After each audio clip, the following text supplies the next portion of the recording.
بسم اللہ الرحمن الرحیم۔ السلام علیکم ناظرین، آپ دیکھ رہے ہیں عنایت شیمہ وائس اور مجھے کہتے ہیں عنایت شیمہ۔ ناظرین، اللہ تعالیٰ سے دعا ہے کہ اللہ تعالیٰ اس رمضان المبارک کے مقدس مہینے کے طفیل ہم سب کے گناہوں کو معاف فرمائے اور ہمیں کورونا جیسی مہلک مرض سے نجات دے، آمین۔ کسی ملک پر ایک بادشاہ حکومت کرتا تھا۔ وہ اپنی رعایا میں ہر دل عزیز تھا۔ اس کے ملک کا ہر خاص و عام اس سے خوش تھا۔ اس کا وزیر بھی اچھا تھا۔ بادشاہ روز صبح اللہ کا نام لے کر اٹھتا اور اپنی عوام کی بھلائی کے کاموں میں لگ جاتا۔ زندگی یوں ہی گزر رہی تھی کہ کسی دشمن نے حملہ کر دیا۔ بدقسمتی سے بادشاہ کو شکست کا سامنا کرنا پڑا اور بادشاہ کو قید میں ڈال دیا گیا۔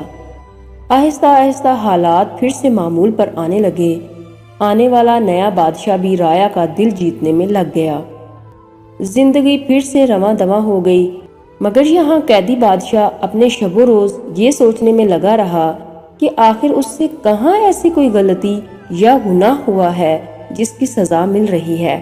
بادشاہ قید خانے میں بھی اللہ کا شکر ادا کر رہا تھا۔ اس کا کھانا بھی وقت پر پہنچ جاتا تھا، لیکن جب دوپہر کے کھانے کا وقت ہوتا تو اس کو شاہی چاولوں کی خوشبو آنے لگتی۔ وہ سوچتا شاید آج اس کے لیے شاہی کھانا آنے والا ہے، مگر کھانا آتا تو وہی قیدیوں والا۔ وہ سمجھ نہیں پاتا تھا کہ آخر یہ خوشبو کہاں سے آتی ہے۔ بادشاہ کو قید میں اب 8 ماہ ہونے کو تھے۔ ایک دن بادشاہ کو صبح کا کھانا نہ دیا گیا اور دوپہر کا کھانا بھی اس کے مقررہ وقت پر نہ پہنچا۔ اب بادشاہ کو بھوک ستانے لگی کہ اچانک اس کو وہی شاہی چاولوں کی خوشبو آنے لگی۔ اس نے اپنے قید خانے میں موجود روشن دان سے آواز لگائی کہ اگر کوئی اللہ کا بندہ اس طرف ہے تو مجھ کو کھانے کو کچھ دے، میں بھوکا ہوں۔ قید خانے کے باہر ایک آدمی تھا۔ اس نے کپڑے کے اندر کچھ باندھ کر روشن دان سے اندر پھینک دیا۔ جب بادشاہ نے کپڑا کھولا تو اس کو تعجب ہوا کہ یہ تو وہی شاہی چاول ہیں جس کی خوشبو روز اس کو آتی تھی۔ بادشاہ نے فوراً پوچھا کہ آپ کون ہیں؟ دیوار کے اس پار سے آواز آئی کہ میں ایک فقیر ہوں اور روز بھیک مانگنے کے لیے یہیں بیٹھتا ہوں۔ یہ سن کر بادشاہ کو مزید حیرانگی ہوئی، کیونکہ شاہی چاول ایک فقیر کے پاس کیوں کر ہو سکتے ہیں؟ بادشاہ نے اپنے سوال کو فقیر کے سامنے رکھا۔ فقیر نے بادشاہ کو بتایا کہ وہ اس وقت جس دیوار کے ساتھ بیٹھا ہے اس دیوار سے ایک نالی نکل رہی ہے جو محل کے شاہی باورچی خانے سے ہے۔ وہ روز صبح یہاں آتا ہے تو اس نالی کے آگے کپڑا باندھ دیتا ہے، جس کی وجہ سے بہہ کر آنے والا کھانا اور چاول اس کپڑے میں رہ جاتا ہے اور پانی آگے چلا جاتا ہے۔